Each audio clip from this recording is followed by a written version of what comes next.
Il est 20 h. Merci de nous retrouver sur Burkina Info pour le journal. Les titres, le FAMA 2016. Le Faso Music Award a pris fin hier sous bonne note pour Télésphore Bationo qui a remporté le gros lot. Le détail de la cérémonie de distinction dans ce journal. Une année déjà que le général Tiemoko Marc Garango a dit au revoir pour toujours au Burkinabé. On retiendra de lui un homme déterminé, son parcours dans quelques instants. Qui des 33 candidats à l'élection au Bénin sera désigné président? Pour désigner leur futur président, les Béninois vivant au Burkina sont également allés aux urnes. Bienvenue aux 20 h de Burkina Info. Le boubou du FAMA 2016 est revenu à Télésphore Bationo, directeur de Artist Distribution, au cours de la cérémonie de clôture de la 3e édition du Faso Music Award FAMA. Ibrahim Songo. Les lampions se sont éteints sur la 3e édition du Faso Music Award 2016. Des 3 géants de l'entrepreneuriat culturel au Burkina Faso nominés à cette édition, notamment Innocent Belem Toukri de Bitel Communication, Chira Kwala du Festival Wagani York et de Télésphore Bationo, directeur de Artist Distribution, le choix des 5 membres du jury a porté sur Télésphore Bationo pour porter le boubou du FAMA. Bien heureux, c'est le fruit de récompense de 22 années dans le milieu. Voilà, comme je disais, c'est la seule cérémonie de récompense des acteurs culturels. Il y a beaucoup de cérémonies qui récompensent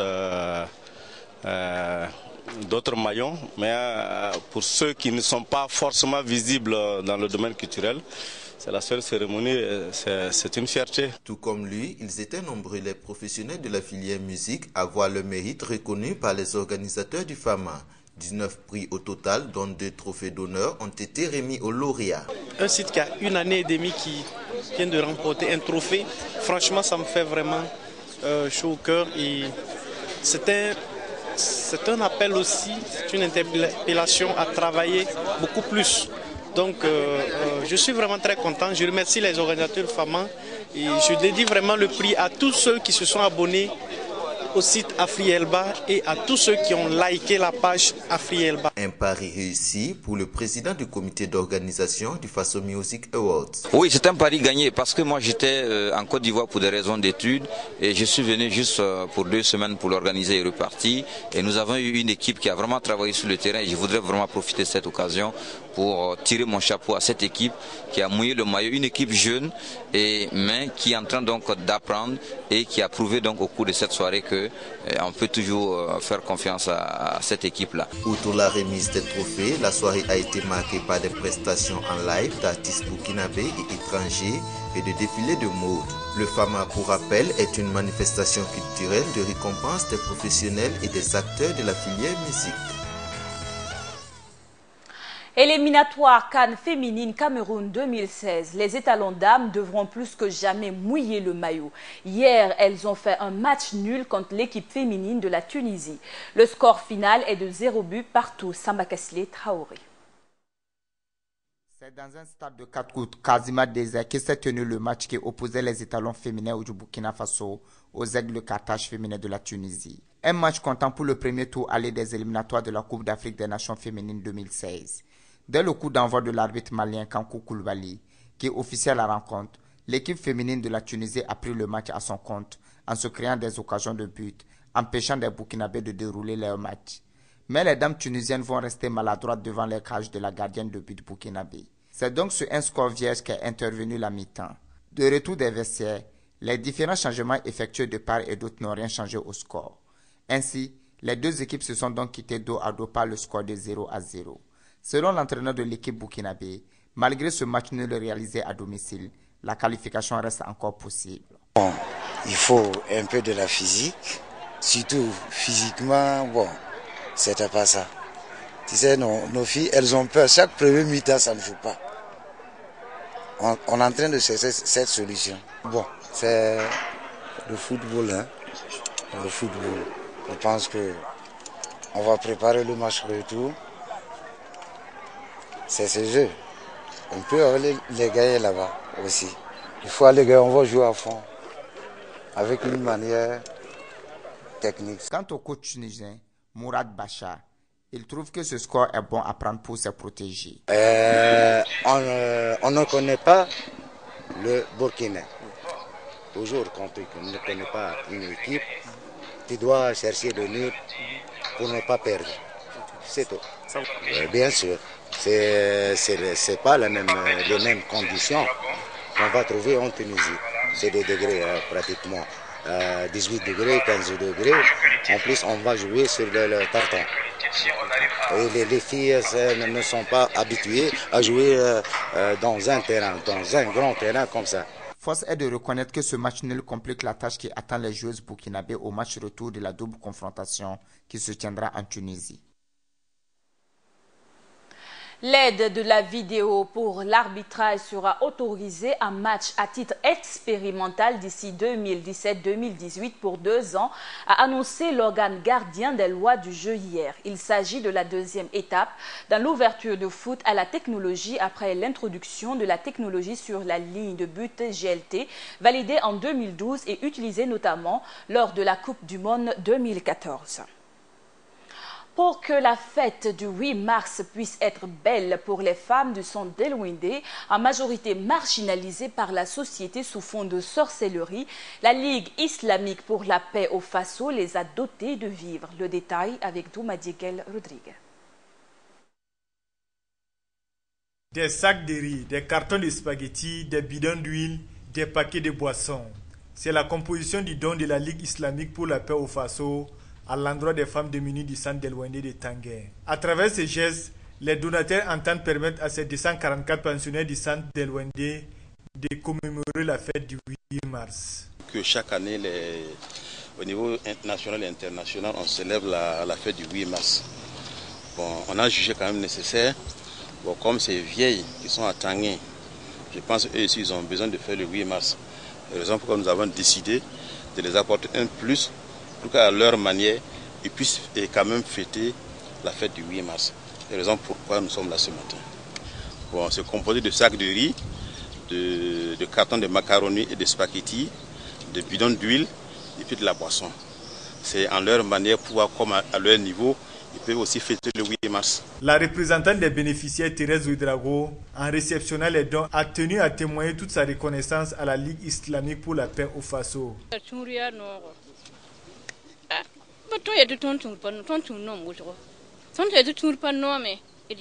Elle est contente de la visite de ce matin. Pour dire qu'elles ne sont pas contentes, là, elles ont menti. Voilà, avec les gestes que nous avons fait, vraiment, elles sont très reconnaissantes. Donc, je vous remercie infiniment. Que Dieu vous bénisse.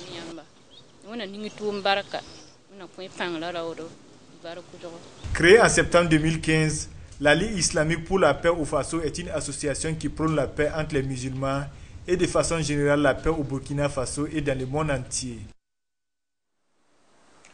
Alizeta Kaboré et Fatih Wanga, voici 2 braves dames qui, malgré les risques, ont décidé de s'investir dans l'activité de ramassage d'ordures. Le métier est dur à la réponse minime. Mais le salaire n'a point amoindri leur détermination. Hassan Akro, notre journaliste, les a suivis dans leur quotidien de ramasseuses d'ordures. Suivez ce reportage. Comme chaque matin, Kaboré, Alizeta et Wanga Fatih, travaillant en binôme, s'activent à accomplir leurs tâches quotidiennes. Elles sont toutes 2 ramasseuses d'ordures, un métier qu'elles ont embrassé il y a 3 ans pour Kaboré, Alizeta et 1 an pour Wanga Fatih. Chaque jour, elles arpentent les artères de la ville de Ouagadougou, passent de concession en concession pour collecter les ordures, pour enfin les déverser dans des bacs à ordures.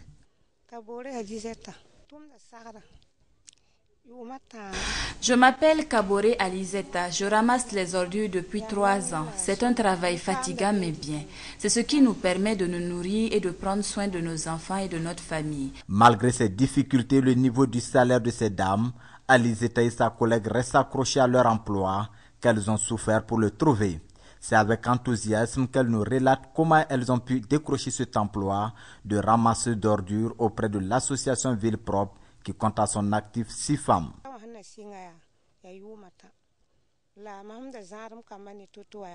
J'ai commencé ce travail il y a 3 ans. Avant cela, je cultivais pour m'occuper de mes enfants. À Ouaga, il n'y a pas de travail. Ça fait pitié. J'y ai résidé sans avoir à travailler. Et les gens sont égoïstes puisqu'ils n'acceptent pas communiquer les offres d'emploi. Un jour, en revenant de la brousse où j'étais allé chercher du bois, j'ai rencontré un jeune homme qui cherchait des ramasseurs d'ordures.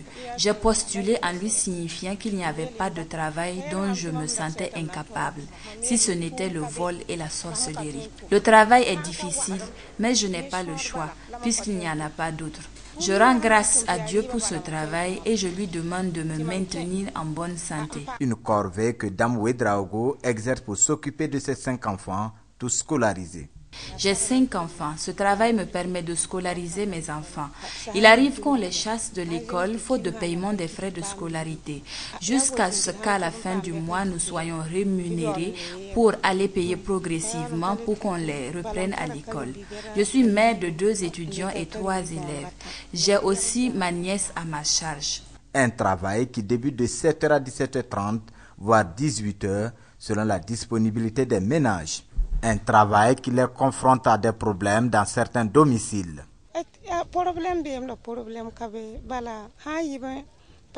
Si on s'absente du travail, nous avons des problèmes. On nous réprimande, nous nous excusons et reprenons le travail.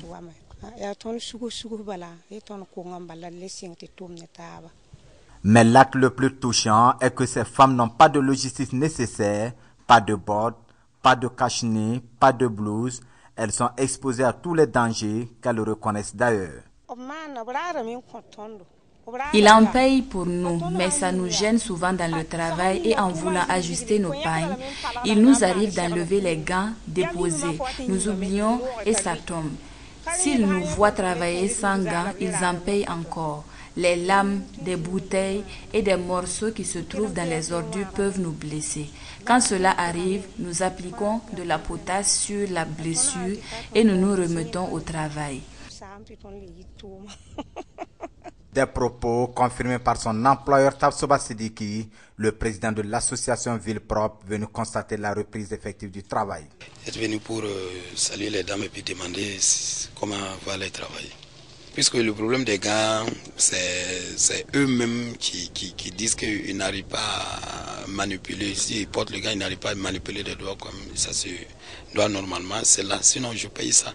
Il y a des masques, il y a des gants. Oui, même les abonnés, même, beaucoup même, les ménages même parlent même de ça. Il y a d'autres même, il y a des coins même quand tu arrives et tu n'as pas, tu t'es pas protégé, bon, il y a des problèmes. Et les gens parlent beaucoup, voilà, vous voyez les ordures, il y a tout dans les ordures, mais vous n'avez pas pris des masques, ni rien, les gants, ni rien, et ça c'est pas bien, ils refusent, souvent ils m'appellent même pour me lancer. Mais je les paye, ils mettent dans les sacs, mais arrivé. Bon, comme ils disent qu'ils n'arrivent pas à manipuler les doigts, donc c'est là, ils refusent de porter. Refuser de se protéger engendre d'énormes conséquences sur leur santé. Nous avons rencontré le médecin généraliste Baro Amadou du district sanitaire de Bogodogo sur la question et sa réponse est claire. Donc ces femmes qui vont ramasser ces ordures-là peuvent être exposées en premier lieu aux infections. Voilà, notamment, vous pouvez avoir des infections virales qui sont très fréquentes dans notre contexte. Il y a des tranchants, voilà, il y a tu peux trouver du couteau ou bien une aiguille, etc. Et donc qui peuvent être la cause en fait d'une transmission de l'hépatite B, voilà, qui est très fréquente dans notre contexte. Et également aussi le VIH. Vous pouvez avoir aussi des pathologies digestives, des maladies digestives.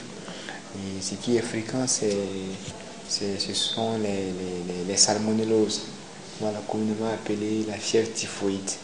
Mais à quel prix ces femmes s'adonnent à une telle activité?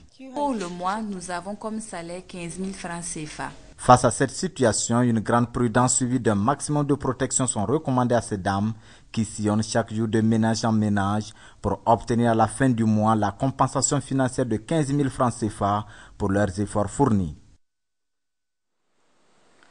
Il y a de cela une année, à cette date, le Burkina disait au revoir au général Tiemoko Marc Garango, un homme qui a laissé des traces dans l'histoire du Burkina de par son engagement. Ibrahim Sango. Le général Tiemoko Marc Garango, né à Gawa le 27 juillet 1927, s'en est allé un matin du mois de mars 2015. précisément le 6 mars, soit un an jour pour jour. Il avait été hospitalisé en France avant d'être rapatrié au Burkina Faso, où il a rendu son dernier soupir. Intendant militaire de première classe, le général Thiemokoma Karango figure parmi les premiers généraux de la Haute-Volta, actuelle Burkina Faso. Il a ensuite occupé des postes politiques, dont les plus significatifs resteront son passage au ministère de l'économie et des finances et son poste de médiateur du Faso. De son combat politique, les plus jeunes burkinabés retiendront sa position lors du débat sur la mise en place ou non du Sénat burkinabé. Il avait estimé à l'époque que le Burkina pouvait se passer de cette institution. Mais un peu plus loin dans l'histoire, l'ancien ministre des Finances a également laissé des empreintes dans la mémoire de ses compatriotes. De nombreux Burkinabés se rappelleront la garangose, cette expression qui a été utilisée dans les années 66 pour qualifier la politique d'austérité du ministre du Commerce Thiemokoma Karango dans le gouvernement du général Sangoulé Lamizana. Son passage au médiateur du Faso de 1994 à 2000 fera de lui le premier responsable de l'institution aujourd'hui dirigée par Alima Deboura Traoré. Décédé à 87 ans, le général Thiemokoma Karango a eu droit à des honneurs nationaux en présence des autorités d'alors. Aujourd'hui et toujours, les nouvelles générations se rappelleront le nom de cet homme dont porte un institut évoluant dans la gouvernance démocratique, l'Institut général Thiemokoma Karango. Parlons des élections béninoises de ce jour. Il y a de cela quelques heures, les bureaux de vote ont refermé leurs portes. Au Burkina, ils étaient près de 600 à vouloir accomplir leur devoir. Des 33 candidats, un seul sera retenu. Le point du vote des Béninois vivant au Burkina avec Samba Kassile Traoré. Ils sont en tout 32 candidats à briguer la magistrature suprême au Bénin à travers l'élection présidentielle de ce dimanche 6 mars. Les ressortissants béninois résidant au Burkina Faso ne sont pas restés en marge de ces élections. Dans un bureau de vote installé dans la ville de Ouagadougou, ils accomplissent eux aussi leurs devoirs civiques. Tout se passe bien selon les membres du bureau de vote. Ça se passe comme dans tout bureau de vote. L'ouverture a eu lieu à 7h. L'ouverture du bureau a eu lieu à 7h. Le président a présenté l'urne, a donné quelques directives aux électeurs qui ont commencé à voter. Donc tout se passe bien. Les élections, de façon générale, c'est comme toute élection. On a programmé, on a démarré à 7h comme convenu. On a 9 heures de temps où les élections ont fini à 16h. Et depuis lors, très tôt le matin, la sécurité est déjà là. Environ 600 électeurs sont attendus aux urnes à Ouagadougou, mais le manque d'affluence se constate dans le bureau de vote. Aussi, certaines personnes n'ayant pas pu avoir les cartes d'électeurs exigent de voter. Actuellement, jusqu'à présent, on n'a pas encore rencontré des difficultés majeures, sauf que les électeurs ne sortent pas convenablement comme on le voulait. Et actuellement, au Burkina, on est au total de 600 électeurs. Et la majorité des électeurs n'ont pas encore pris, tout le monde n'a pas encore pris sa carte. Les cartes sont encore là, d'autres ont été enroulés, mais n'ont pas encore récupéré la carte. Mais je pense bien que sur cette base-là, on va vite finir les élections. Non, il n'y a pratiquement pas de difficultés. Les seules difficultés que nous avons, c'est que c'est un problème général. Tous les électeurs n'ont pas eu leur carte d'électeur. Et tout comme à Cotonou aussi, au Bénin, ça se passe comme ça. Donc je crois qu'ils ont compris. Il y a eu des dysfonctionnements au niveau du COS-LEPI qui a géré la réalisation des cartes. Donc c'est les seules difficultés que nous avons. Le président du bureau de vote de la ville de Ouagadougou salue le gouvernement burkinabé pour le dispositif sécuritaire mis en place dans le bureau de vote pour la bonne tenue de ces élections béninoises sur le sol burkinabé. Et du changement qui doit se matérialiser par l'emploi pour les jeunes, c'est l'attente des Béninois vivant au Burkina qui se sont déplacés pour l'élection présidentielle. Leur réaction dans ce reportage de Samba Kassile Traoré. Ce dimanche 6 mars est un jour spécial pour le peuple béninois car il choisit un nouveau président. C'est la Maison des jeunes et de la culture qui a choisi à Ouagadougou pour permettre aux ressortissants béninois au Burkina de participer à ce vote. Ceux qui ont déjà voté se disent très fiers d'avoir accompli un acte civique. Comme c'est une devoir civique, et je suis un citoyen béninois, donc c'est obligé que je puisse choisir le président. Donc vraiment, je suis très content de ce que je viens de faire. Je suis fier, je suis comblé de joie. Et d'ailleurs, c'est pour ma première fois que je vote l'élection présidentielle au Burkina Faso. j'en suis fier. Je suis content d'avoir exercé ce devoir citoyen envers mon pays. Et je pense quand même que tout Béninois résidant quand même au Burkina Faso, qui remplit les conditions, devrait le faire pour que grandisse cette démocratie que nous construisons depuis quelques années. On a fait son devoir et on espère que tout ira bien. Le changement, la paix et la cohésion sociale sont entre autres les attentes des électeurs vis-à-vis du président qui sera élu à l'issue de ces élections. Nos attentes sont énormes parce que, vu la situation actuelle, vu le programme des candidats, nous attendons à ce que notre candidat puisse faire quelque chose pour la jeunesse, surtout la jeunesse. Il faut du travail pour la jeunesse. Bon, on veut surtout des changements et la paix et la cohésion sociale dans le pays. Les attentes sont grandes, c'est d'abord la jeunesse, c'est d'abord les institutions de ce pays-là, c'est tout ce qui concourt quand même au développement du pays. Qu'il écoute vraiment la population, qu'il prend vraiment au sérieux les problèmes que nous avons dans notre pays et qu'il fait de son mieux. Les ressortissants béninois qui votent au Burkina souhaitent que ces élections présidentielles se passent aussi bien au Burkina qu'au Bénin. Après Mahamoudou Issoufou au Niger, c'est au tour du président congolais Denis Sassou Nguesso d'annoncer sa victoire au premier tour. Pour lui qui brigue un troisième mandat à l'élection présidentielle du 20 mars, il sera question d'un pénalty tiré et marqué. Et puis c'est la victoire, a-t-il déclaré lors d'un meeting de campagne à Pointe-Noire au Congo. Et 3 lycéennes qui avaient été enlevées lundi dans leur école de Lagos, elles ont été libérées ce jour 6 mars par la police nigériane. Selon le porte-parole de la police de l'État de Lagos, Dolapo Badmus, quelques-uns des kidnappeurs présumés ont été arrêtés, mais la police n'exclut pas d'autres arrestations. Également en Mauritanie, le gouvernement a adopté un projet de décret pour faire du 6 mars de chaque année une journée nationale de lutte contre l'esclavage. Cette décision vise à éradiquer une pratique qui persiste malgré son abolition depuis une trentaine d'années. Cette journée sera observée aujourd'hui 6 mars. Mais pour certaines organisations de la société civile, ce n'est qu'un effet d'annonce. La solution serait plutôt de punir les esclavagistes. Notons que depuis 2015, en Mauritanie, une loi fait de la pratique de l'esclavage un crime contre l'humanité qui est passible de 20 ans de prison. Et c'est tout pour ce journal du 20h sur la chaîne Burkina Info. Excellente suite de nos programmes.